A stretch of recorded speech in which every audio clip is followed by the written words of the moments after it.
एक किसान अपने गांव की परेशानियों से बहुत दुखी था।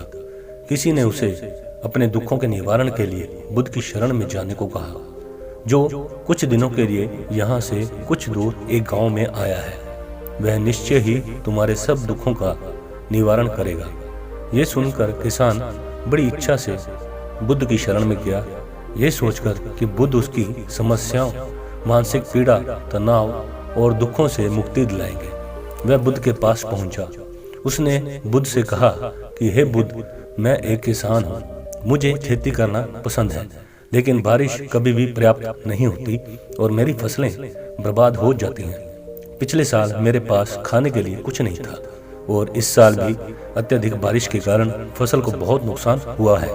मेरे पास खाने के लिए पर्याप्त भोजन नहीं है। किसान ने कहा, मैं शादीशुदा हूँ। मेरी पत्नी मेरा ख्याल रखती है, मैं उससे प्यार करता हूँ, लेकिन कभी कभी वह मुझे बहुत परेशान करती है और घर में बहुत क्लेश हो जाता है, जिससे मुझे लगता है कि अच्छा होता अगर वह मेरी जिंदगी में नहीं आती। मेरे भी 2 बच्चे हैं। कभी कभी मेरे बच्चे भी मेरा अनादर और अवज्ञा करते हैं, मेरे निर्देशों का पालन नहीं करते। किसान लगातार बुद्ध को अपने दुखमय जीवन के बारे में ऐसी तमाम बातें बता रहा था। बुद्ध उस दुखी इंसान की समस्या को ध्यान से सुनते रहे। अपनी जिंदगी की सारी परेशानियां बताने के बाद जब उन्हें राहत महसूस हुई तो वह चुप हो गया। अब उसके पास बताने के लिए कोई और समस्या नहीं बची थी। अब वह चुपचाप बैठकर बुद्ध की ओर देख रहा था और अपनी समस्या का समाधान पाने के लिए बुद्ध के उत्तर की प्रतीक्षा कर रहा था। लेकिन बुद्ध चुप थे। किसान ने फिर कहा, हे बुद्ध, मैं आपकी शरण में आया हूँ। कृपया मेरे जीवन की इन समस्याओं का समाधान करें। बुद्ध ने कहा, मैं तुम्हारी कोई मदद नहीं कर सकता। किसान आश्चर्यचकित होकर बोला, अरे ये आप क्या कह रहे हैं? सब कहते हैं कि आप सबके दुख दूर कर देते हैं, तो क्या आप मेरी समस्याएं हल नहीं कर सकते इसलिए कि मैं एक गरीब इंसान हूँ? बुद्ध ने कहा, मुश्किलें हर किसी के जीवन में आती हैं। जीवन में दुख और परेशानियां आना स्वाभाविक है। व्यक्ति के जीवन में अक्सर उसके कर्मों के अनुसार परिस्थितियां बदलती रहती हैं, जिससे सुख, दुख, निराशा और क्रोध आता है। नए रिश्तों को बनाना, पुराने रिश्तों का बिगड़ना, रिश्तों में मिठास और कड़वाहट, ये सब सामान्य बातें हैं। ये जीवन का एक हिस्सा है और ये जीवन का चक्र है।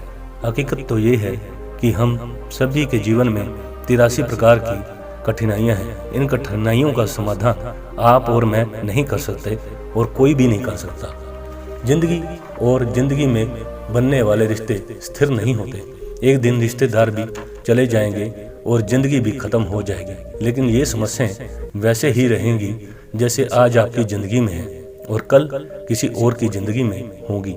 इस पर किसान अपना नियंत्रण खो देता है और क्रोधित हो जाता है और ऊंची आवाज में बुद्ध से कहता है कि हर कोई कहता है कि तुम्हें एक महात्मा, एक सिद्ध पुरुष, एक प्रबुद्ध व्यक्ति होना चाहिए। मैं इस विश्वास के साथ यहाँ आया हूँ कि आप मेरी मदद करोगे। यदि आप मेरी समस्याएं हल नहीं कर सकते तो मेरा यहाँ आना व्यर्थ है। हर कोई झूठ बोलता है कि वह समस्याओं का समाधान करते हैं। आपने मेरी एक भी समस्या का समाधान नहीं किया। तुमसे अच्छे तो वह महात्मा है जो 2 वर्ष पहले मेरे घर आए थे। उन्होंने मेरे लिए यज्ञ कराया, दान और दक्षिणा दिलवाई और मेरे मन को असीम शांति मिली। कुछ सुख भी बढ़े और कुछ दुख भी कम हुए, लेकिन तुमने मेरी कोई भी समस्या हल नहीं की। तुमने मुझे सीधे तौर पर मना कर दिया। बुद्ध ने कहा, क्या वह सब करने से जीवन के सारे दुख समाप्त हो गए? इतना कुछ करने के बाद भी अब आप इतने परेशान क्यों हैं? अब आप पहले से भी ज्यादा दुखों से घिरे हुए हैं। तात्पर्य यह है कि जीवन में दुख कभी समाप्त नहीं होते। किसान बोला, तो मैं क्या मानूं कि तुम मेरी मदद नहीं कर सकते?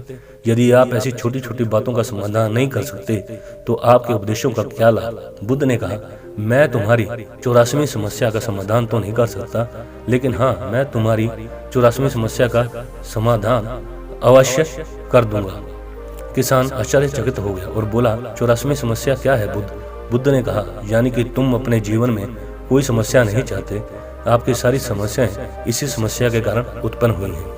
यदि आप इस तथ्य को स्वीकार कर लें कि जीवन में समस्याएं मौजूद हैं और समस्याएं जीवन का हिस्सा है, तो आप जीवन की समस्याओं से विचलित नहीं हो पाएंगे। आप जीवन में आने वाली समस्याओं से विचलित हो जाते हैं क्योंकि आपको लगता है कि आप दुनिया के सबसे दुखी व्यक्ति हैं, जबकि सच्चाई ये है कि हर किसी को अपना दुख सबसे ज़्यादा महसूस होता है। लेकिन जिस दिन आप ये समझने लगेंगे कि मेरा कष्ट अन्य लोगों की तुलना में बहुत कम है, उस दिन से कोई भी दुख आप पर प्रभाव नहीं डाल पाएगा। जब तक आप नहीं चाहेंगे कि आपके जीवन में कोई परेशानी ना आए और आप हर दुख दर्द से बचे रहें, तो ये संभव नहीं है। ऐसे में छोटा सा दर्द भी आपको बेचैन कर देगा और आपकी मानसिक शांति भंग कर देगा। अगर आपके जीवन में से परेशानियां पूरी तरह से दूर हो जाए, अगर आपको हर दिन हर पल बिना दुख और कठिनाइयों के जीवन जीने को मिलेगा, तो आप ज़्यादा दिन तक ऐसा नहीं जी पाएंगे। एक समय आएगा जब आप हर दिन एक ही तरह की जिंदगी जीने से पूरी तरह से तंग हो जाएंगे और ऊब जाएंगे, क्योंकि जीवन में किसी भी चीज़ की अधिकता जीवन के लिए भयानक समस्याएं पैदा करती है। आरामदायक जीवन जीने से आप मन और शरीर दोनों से विकलांग हो जाएंगे। तो ऐसे जीवन का क्या फायदा जो बाद में आपको नर्क जैसा जीवन जीने पर मजबूर कर दे। जिस तरह खाना खाने का असली आनंद तभी मिलता है जब बहुत भूख लगी हो, और पानी पीने का असली मजा तभी आता है जब बहुत प्यास लगी हो, उसी तरह जीवन के तमाम दुखों और परेशानियों को झेलने के बाद ही खुशी का आनंद मिलता है। इसलिए जीवन में सुख और दुख अलग अलग रूप में आते रहते हैं। हम चाह कर भी जीवन से सुख दुख को खत्म नहीं कर सकते, लेकिन उनसे इतना ऊपर जरूर उठ सकते हैं कि कोई भी बड़ी समस्या मन को विचलित ना कर सके। इसके लिए अपने मन को शक्तिशाली बनाएं, धैर्य रखें, प्रतिदिन अध्यात्म का ध्यान करें, ज्ञान बढ़ाओ। ये आपके जीवन की सभी समस्याओं का समाधान है। इसे जीवन की चतुर्मुखी समस्या का समाधान कहा जाता है। महात्मा बुद्ध का यह अद्भुत ज्ञान पाकर किसान संतुष्ट हो गया और उसका मन बिल्कुल हल्का हो गया। मन में जो समस्याएं परेशान कर रही थी, उनके प्रति जिज्ञासा शांत हो गई। किसान ने अपनी आंखें बंद कर ली और आनंद का अनुभव करने लगा। किसान को समझ आ गया कि वह अब तक क्या गलती कर रहा था। वह बुद्ध के चरणों में गिर गया। तो दोस्तों, मुझे उम्मीद है कि महात्मा बुद्ध की इस कहानी बुद्ध प्रेरणादायक के माध्यम से आपके जीवन की कई समस्याएं समाप्त हो गई होंगी।